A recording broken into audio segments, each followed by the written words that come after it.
The Arabian Desert. A vast ocean of drifting sands and scorched, sun-baked rocks. Beneath these endless dunes, oil, the lifeblood of our new mechanical century. For more than 400 years, the Ottoman Empire has ruled these lands, controlling all that's to be found here. But the Ottomans do not rule unopposed. Small bands of Bedouin rebels have united to overthrow the empire. They strike without warning and then vanish into the desert. Fighting alongside them is a lone British officer whose exploits have earned him wide renown. The world has taken to calling this man Lawrence of Arabia.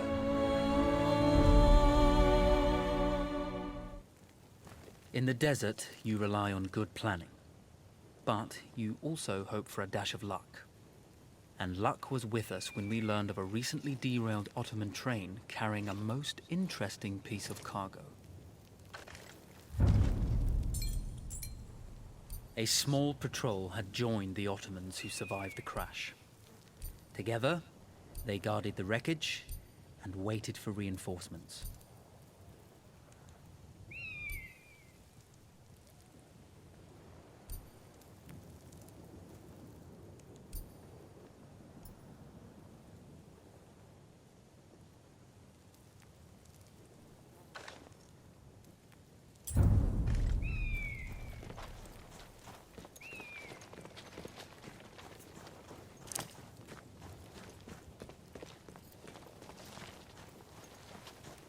A lone fighter has just one advantage over a large enemy force. A lone fighter can move unseen.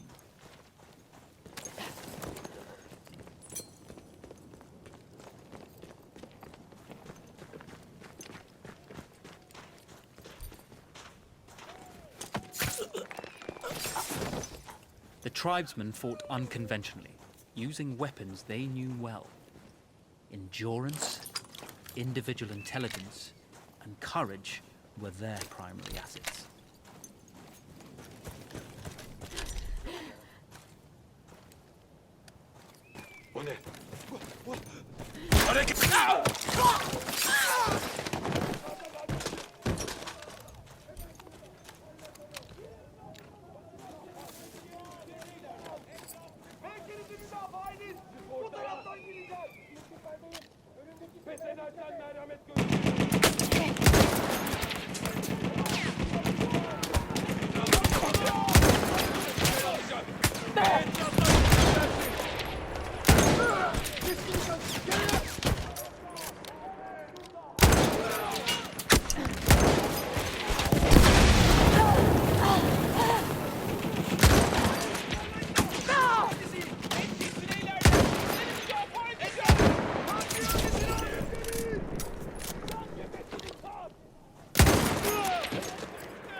Come out! It's over.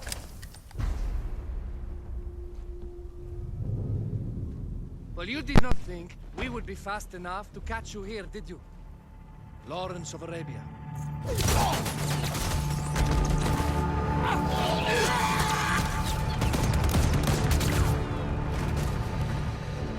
Actually, I was rather depending on it.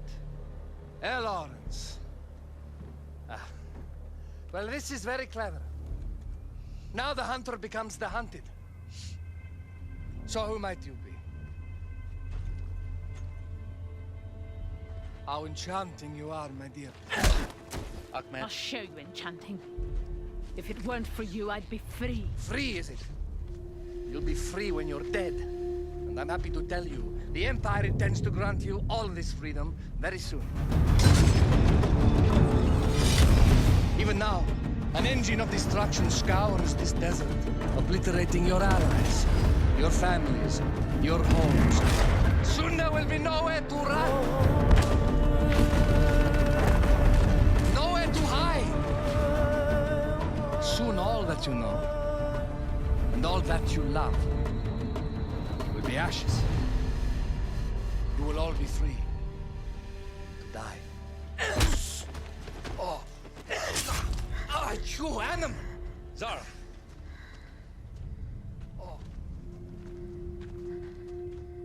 Now I understand that you would like nothing more than to strip the flesh from that man's feet and send him off into the desert naked to die.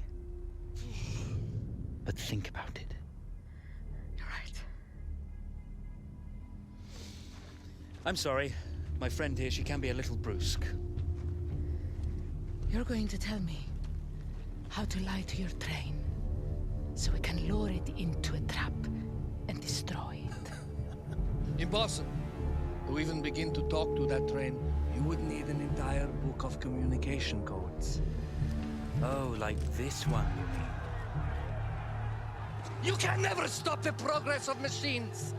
One day, the whole world will take your lands and the precious black gold beneath its sands. We shall see, my friend.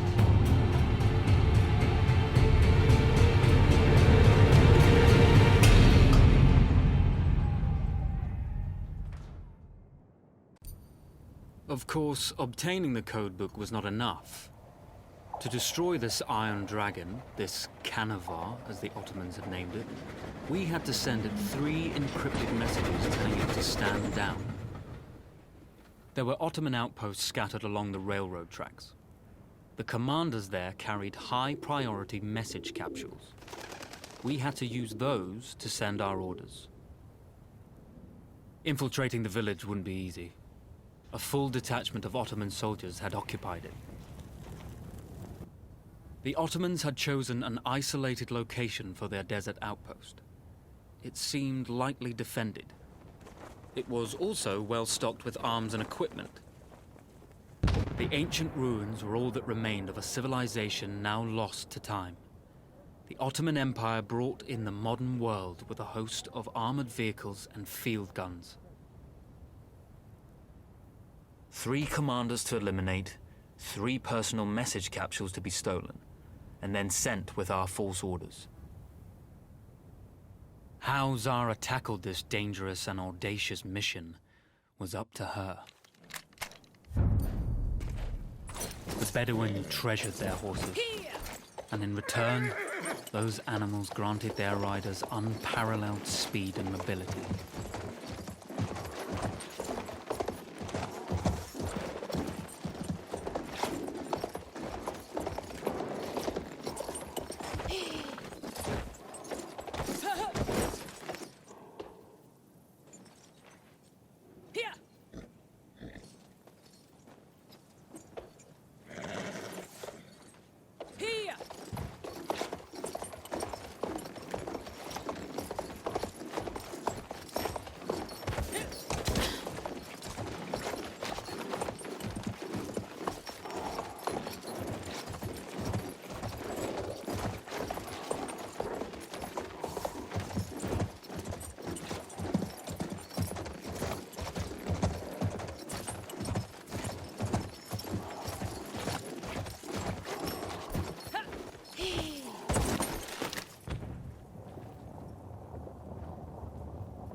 Bu savaşı kazanamazsın bire kafir.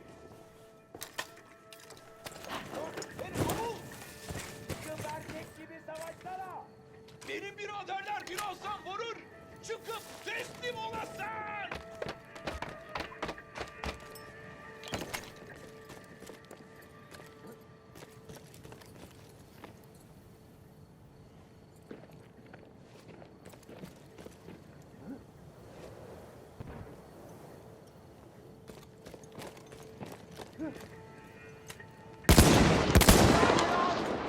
Bizden biri vuruldu! Bizden biri vuruldu! Cehennemi boylayasın! Çık ortaya lan it!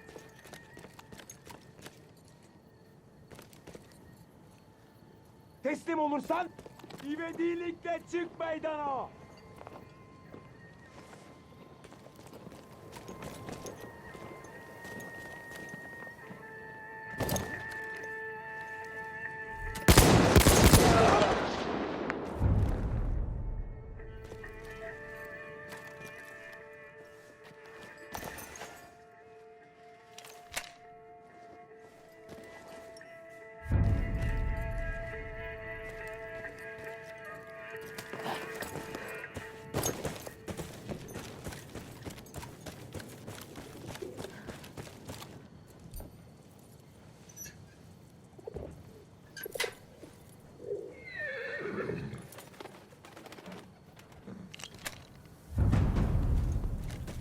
A single order wouldn't be enough. Ottoman protocol required the message to be received in triplicate before the train would acknowledge it as genuine.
We were putting a great deal of trust in Zara's capabilities, but I had complete confidence that she would carry the day.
Başımız düştü.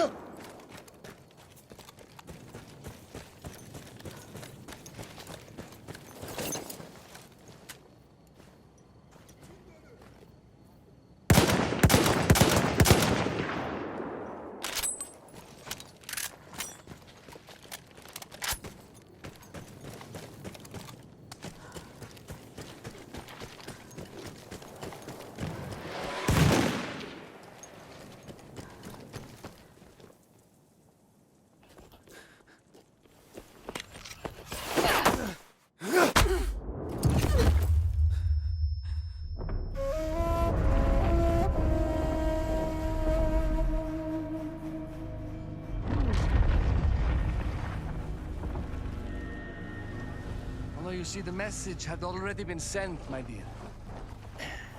No, not the message you would have wanted. Lawrence was such a good host. It almost seemed rude to escape. I made sure to note the location of Lawrence's camp, of course. Which means the train knows too. Twice, you told that train everything was clear. But I told it exactly where to attack.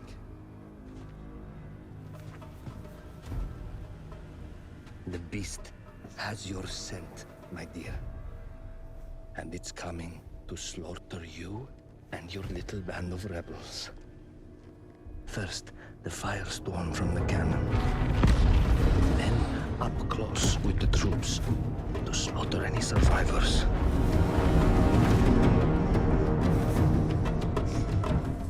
The legend of Lawrence of Arabia dies tonight.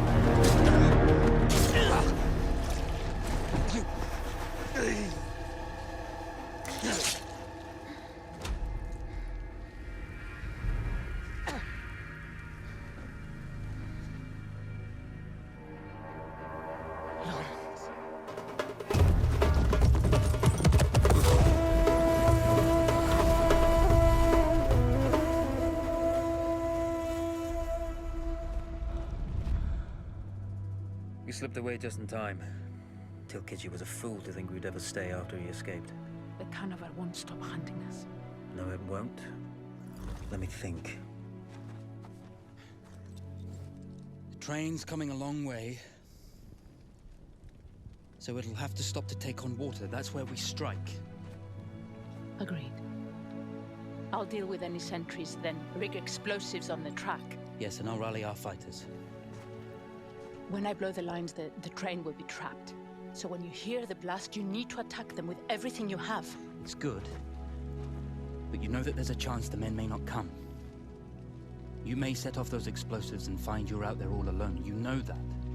I guess I won't know either way until I set it off. Yes, no.